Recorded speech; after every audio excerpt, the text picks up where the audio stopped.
Hello everyone, good morning. আবার একটা নতুন ভিডিওতে সকলকে জানাই অনেক অনেক ওয়েলকাম। অনেকটা দেরি হয়ে গেল এই ভিডিওটা তোমাদের সঙ্গে শেয়ার করতে। আজকে হচ্ছে রথযাত্রা, তাই আমার তরফ থেকে আমার পরিবারের প্রত্যেকটা মানুষকে জানাই রথযাত্রার অনেক অনেক শুভেচ্ছা। এখন আমরা বেরিয়ে পড়েছি, যাচ্ছি শ্রীভূমি স্পোর্টিং ক্লাবে রথযাত্রার পুজো দেখতে। কারণ আমরা সকলেই জানি শ্রীভূমি স্পোর্টিং ক্লাবে খুব বড় করে দুর্গাপুজো হয়, যেটা আমাদের প্রত্যেকটা মানুষের কাছে একটা ইমোশনাল। এখানে দুর্গাপুজোর প্যান্ডেল কিন্তু শুরু হয়ে গেছে, আর বেশ কিছুদিন আগে এখানে খুঁটি পুজো হয়েছিল।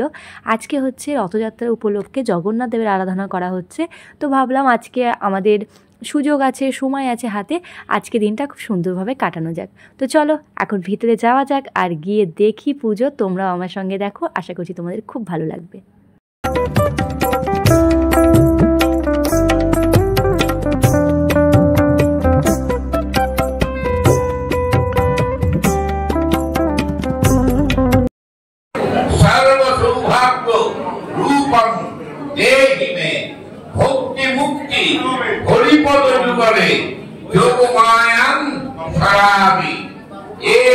পুষ্পাঞ্জলি নমঃ বলভদ্রায় সুভদ্রায় সহিত শ্রী পুরুষোত্তম জগন্নাথায় নমঃ।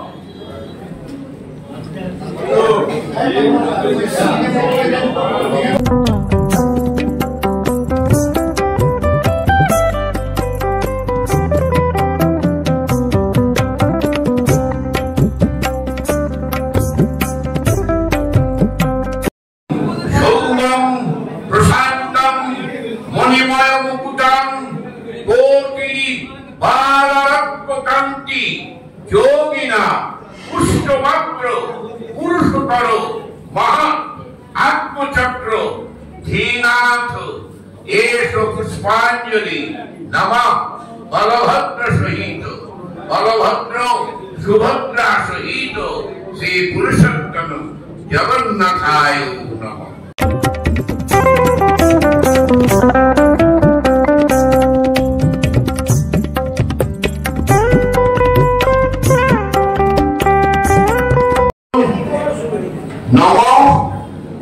মধুর দ্বারকা লীলা করতি চকুলে নীলাচল স্থিত কৃষ্ণ এব চরিত প্রভু। নম নীলাচল নিবাসায় নিত্যায় পরমাত্মনে বলভদ্র সুভদ্রাভাং জগন্নাথায় তে নম। নম জগদানন্দ বন্দায় প্রণতাতি হরায় চ নীলাচল নিবাসায় জগন্নাথায় তে নম। নীলাচল নিবাসায় নিত্যায় পরমাত্মনে বলভদ্র সুভদ্রাভাং জগন্নাথায় নমো নমঃ। জয় কৃষ্ণ জগন্নাথ, জয় সর্ব বিনাশক, জয়াশেষ জগদ্দণ্ড পদাম্বুজে। কলকাতায় থাকা বেশিরভাগ মানুষ শ্রীভূমি স্পোর্টিং ক্লাবের দুর্গাপুজো মানে একটা বছরের অপেক্ষা।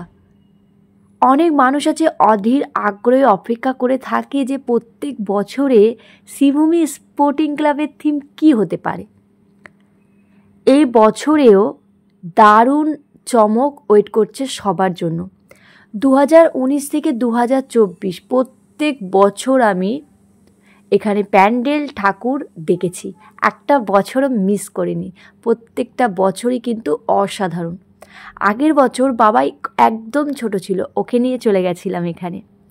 এখানে মহালয়া থেকে প্যান্ডেল ওপেনিং শুরু হয়ে যায়, তবুও সপ্তমী অষ্টমী নবমী এই 3টে দিন চোখ মেলে দেখা যায় না শ্রীভূমির স্পোর্টিং ক্লাবের সামনে যে রাস্তাগুলো, সেখানে কি পরিমাণ ভিড় থাকে।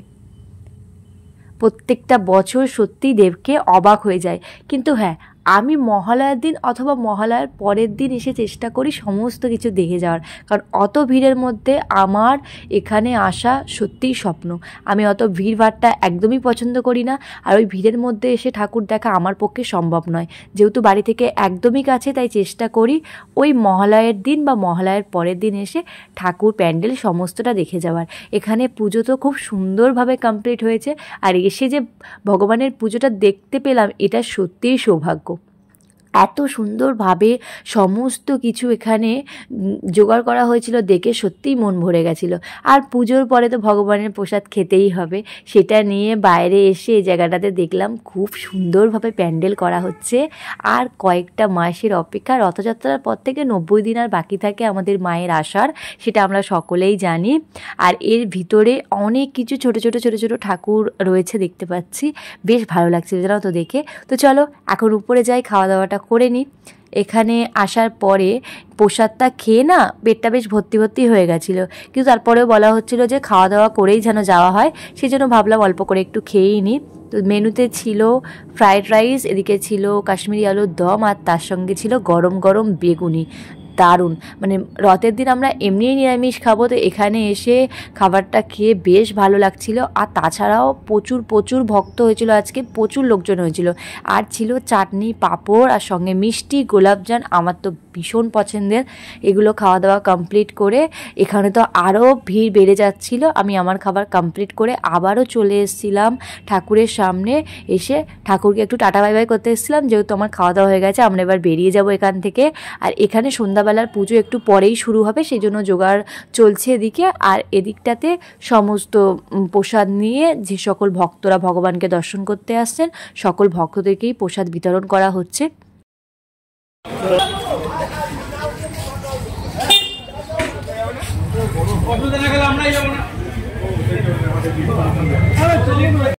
আমি আর বাবাই দুজনেই একটু রেস্ট নিচ্ছিলাম, যেহেতু বেশ অনেকটা আগে ফিরেছিলাম। তো এসে বাবাই ঘুমিয়ে পড়েছিল, আমিও একটু রেস্ট নিচ্ছিলাম।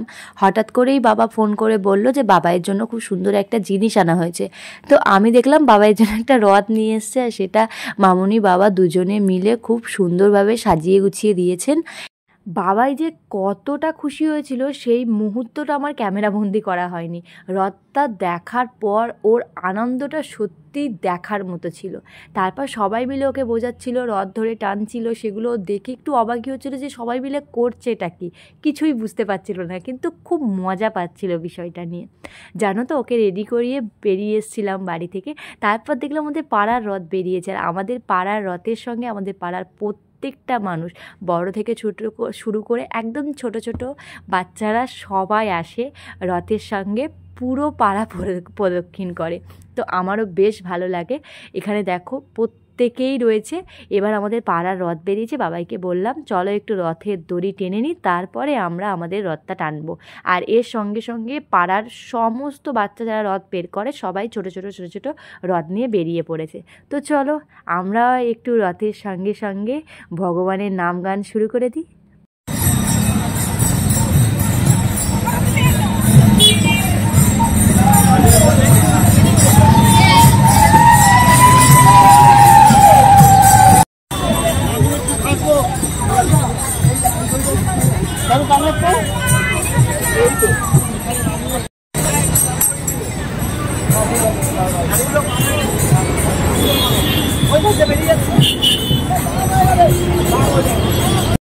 এবার আমার বাবাই রথ টানা শুরু করেছে। আর রথের মধ্যে না ভগবানকে কিছু প্রসাদ হিসেবে মিষ্টি দেওয়া হয়েছে, ছোট ছোট বাচ্চাদের সঙ্গে দেখা হলে তাদের জন্য কিছু চকলেট রাখা হয়েছে। তো বাবাই সবাইকে দেখার পরে এত সুন্দরভাবে সবাইকে চকলেট মিষ্টি এগুলো দিচ্ছিল, আমার না বেশ ভালো লাগছিল দেখে। যখন বলছিলাম যে ছোট ছোট বাচ্চা যারা ছিল রাস্তাতে দেখা হচ্ছিল, আজকে সবাই তো রথ নিয়ে বেরিয়েছে, আবার অনেকে ঘুরতেও বেরিয়েছে, তো সবাইকে কত ভালোবেসে সুন্দরভাবে চকলেট দিচ্ছিল। আর একে দিতে গিয়ে আমি যখন ভিডিও করলাম তখন সেটা পড়ে গেল। যাই হোক, ও বাবাই দুজনে ভীষণ খুশি ছিল। তারপরে অনেক কাকু ছিল যাদেরকে সন্দেশ দিচ্ছিল, তো সবাইকে এত সুন্দরভাবে ভালোবেসে প্রত্যেকটা জিনিস দিচ্ছিল, এটা দেখে আমি বেশ খুশি হয়েছি। বাবাই মাঝে মাঝে এমন কিছু করে, এমন এমন ঘটনা ঘটায় যেগুলো আমি ভাবতেও পারি না যে ও এগুলো করে কি করে, এগুলো ভাবে কি করে, আর এগুলো ওর দ্বারাই হয় কি করে। কিন্তু হ্যাঁ, বাচ্চাদের দ্বারাই সমস্ত কিছু সম্ভব। যেগুলো আমরা ভাবি না সেগুলো ওরা করে ফেলে, আর যেগুলো আমরা ভাবি সেগুলো ওরা করতেই চায় না। এখন একটা মিষ্টি দিদিভাইয়ের সঙ্গে দেখা হচ্ছে, তাকে হাত ধরে টেনে তার হাতে চকলেট দিয়ে মিষ্টি দিয়ে তাকেও রথ টানতে হবে, কিন্তু সে বেচারি তো রথ টানবে না, আর বাবাই তো শুনবে না, ওকেও রথ টানতে হবে, ও রথ টানবে। এই নিয়ে লেগে গেছে দুজনের মধ্যে এখন ঝামেলা, দুজনা মিলে একসঙ্গে রথ টানবে।